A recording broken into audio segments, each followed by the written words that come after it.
Hello प्यारे बच्चों, कैसे हो आप। Today I will discuss about chapter matter in our surroundings, third part है ना। तो सेकंड पार्ट में हमने केल्विन तक पढ़ा था, है ना। तो नेक्स्ट है latent heat of fusion. Latent heat of fusion क्या होता है? उस एनर्जी की अमाउंट ऑफ एनर्जी जब क्या हो 1 kg सॉलिड को किस में चेंज करने में काम आए, सॉलिड इनटू लिक्विड। ठीक है, तो उस एनर्जी को क्या कहते हैं? लेटेंट हीट ऑफ फ्यूजन कहते हैं। ठीक है, the amount of energy that is required to change 1 kg of solid into liquid at atmospheric pressure without any change of temperature. ठीक है ना, at its melting point is called latent heat of fusion. ठीक है, अब है next है boiling point. Boiling point को किस कब क्या उस टेम्परेचर को कहते हैं जब लिक्विड क्या होता है, गैस या फिर वेपर में चेंज होने लगता है, तो उस पॉइंट को क्या कहते हैं? बॉइलिंग पॉइंट कहते हैं। ठीक है, latent heat of vaporisation, latent heat of fusion का ही उल्टा होता है कि the amount of energy that is required to 1 kg of liquid into vapour. Latent heat of fusion में क्या था? 1 kg of solid into liquid, है ना। तो इसमें क्या है? 1 kg of liquid into vapours at क्या होगा? वही atmospheric pressure without any change in temperature. ठीक है, eight its boiling point is called latent heat of vaporisation. अब देखो गैस और वेपर में क्या डिफरेंस होता है बेटा। पहले गैस, जैसे मैंने ये वेपराइजेशन पहले लिख दिया, तो आपको गैस के बाद वेपर लिखना है। ठीक है, तो गैस क्या है? गैस जो है वो स्टेबल स्टेट है एज कम्पेयर टू वेपर। जैसे कि क्या हो गया? ऑक्सीजन गैस हो गई, नाइट्रोजन गैस हो गई, हाइड्रोजन गैस हो गई, कार्बन डाइऑक्साइड हो गई गैस। ठीक है, एंड एक्सेट्रा। बट वेपर जो है वो क्या है? इट इज़ अनस्टेबल स्टेट है। ठीक है ना। तो उसके बाद देखो वेपराइजेशन। वेपराइजेशन क्या है? उस प्रोसेस को कहते हैं लिक्विड चेंजेस इनटू वेपर। ठीक है, लिक्विड किस में चेंज हो रहा है? वेपर में चेंज हो रहा है, तो उसको क्या कहते हैं? वेपोराइजेशन। ठीक है, नेक्स्ट है वॉलेटाइल लिक्विड्स। वॉलेटाइल लिक्विड्स में आपने देखा होगा कि अगर क्या रखा होगा, पेट्रोल हो या फिर अल्कोहल हो, या आप ऐसे ही खुला रखोगे तो वो क्या होता है? कुछ टाइम बाद वो उड़ जाता है ना। नेल पेंट को अगर खोलते हो तो उसमें क्या होता है? एसीटोन होता है, ईथर होता है, तो क्या वो थोड़ी देर आप ऐसे रखोगे तो वो भी सूख जाती है। क्यों? क्योंकि ऐसे वो क्या होती है? वॉलेटाइल लिक्विड्स होते हैं, पेट्रोल, अल्कोहल, एसीटोन, ईथर सब। क्यों? वो क्या होता है कि वो क्या, liquid which can change into vapour easily. ठीक है ना, जो लिक्विड होता है वो क्या होता है? वेपर में चेंज हो जाता है इजीली, और ऐसे लिक्विड को क्या कहते हैं? वॉलेटाइल लिक्विड्स कहते हैं। इनका टेम्परेचर भी हमें इंक्रीज करने की ज़रूरत नहीं पड़ती। ठीक है ना। नेक्स्ट है फैक्टर्स अफेक्टिंग इवेपोरेशन।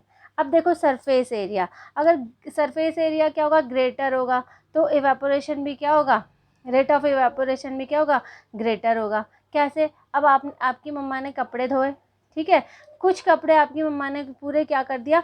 पूरे फैला दिए इसमें, रस्सी में, ठीक है, रोप में पूरे फैला दिए।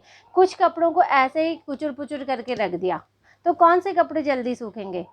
जो पूरे अच्छी तरह से फैले हुए होंगे वो सूखेंगे ना। तो इसका मतलब क्या हुआ कि जब सरफेस एरिया को बढ़ाएंगे तो क्या होगा? रेट ऑफ इवेपोरेशन भी क्या होगा? इंक्रीज हो रहा है। ठीक है ना। अब इसी तरह से ह्यूमिडिटी है। ह्यूमिडिटी में क्या होगा? ह्यूमिडिटी क्या होती है? ह्यूमिडिटी का मतलब होता है कि जो अमाउंट ऑफ वाटर वेपर क्या प्रेजेंट इन एयर। ठीक है, एयर में जो वाटर ड्रॉपलेट्स प्रेजेंट होते हैं उसको क्या कहते हैं? ह्यूमिडिटी कहते हैं। ठीक है, अब आपने देखा होगा बरसात में आपने देखा होगा कि जो क्लॉथ होते हैं वो देर में सूखते हैं। क्यों? क्योंकि एटमॉस्फेयर में क्या होता है? ह्यूमिडिटी प्रेजेंट होती है। ठीक है, ह्यूमिडिटी होती है तो वो क्या होगा? ऑलरेडी उसमें वाटर वेपर है। ठीक है, अब ऑलरेडी जब उसमें वाटर वेपर है तो क्या होगा? वो रेट ऑफ किसका? इवेपोरेशन क्या हो जाएगा? डिक्रीज हो जाएगा। अगर डिक्रीज इन ह्यूमिडिटी, जैसे गर्मियों में समर सीजन में क्या होता है? ह्यूमिडिटी क्या होती है? कम होती है। ह्यूमिडिटी कम होती है तो वो क्या होगा? Leads to increase in rate of evaporation. ठीक है, इसी तरह से आप देखो टेम्परेचर। टेम्परेचर में क्या होता है? टेम्परेचर अब देखो समर सीजन में क्या होगा? टेम्परेचर बहुत ज़्यादा होता है, 40 अबव हो दैट, है ना।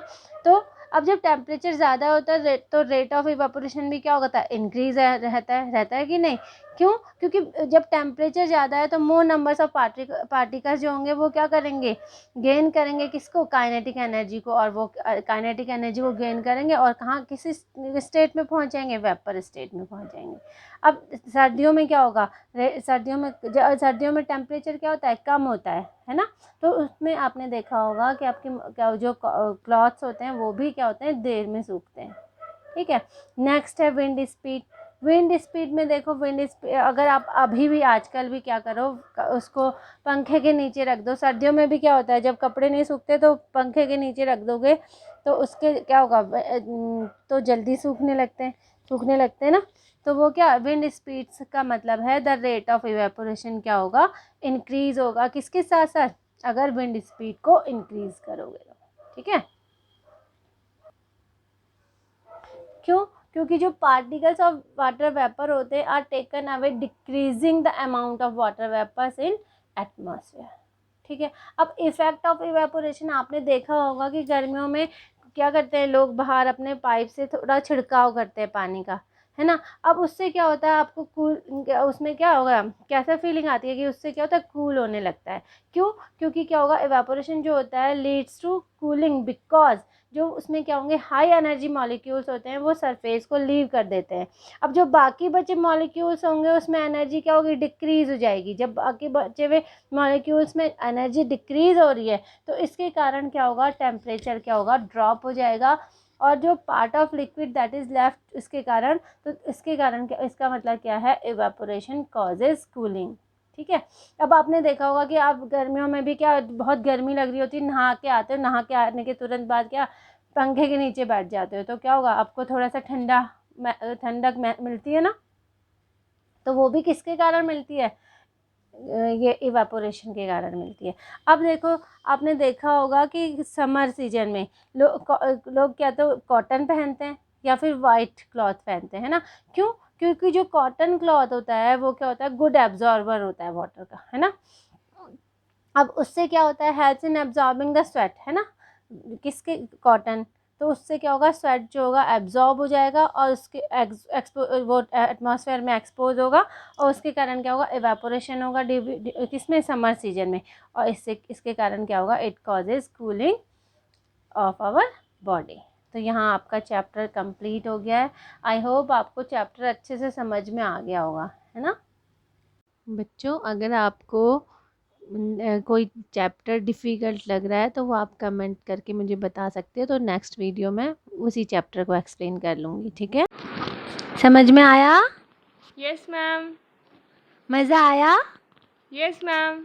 मज़ा आएगा तो बच्चा अच्छे मार्क्स लाएगा। ओके, मज़ा आएगा तो बच्चा अच्छे मार्क्स लाएगा। Very good. तो बेटा, आपको अगर वीडियो अच्छी लगी तो लाइक करना, सब्सक्राइब करना और शेयर भी कर सकते हो। Okay, bye bye students.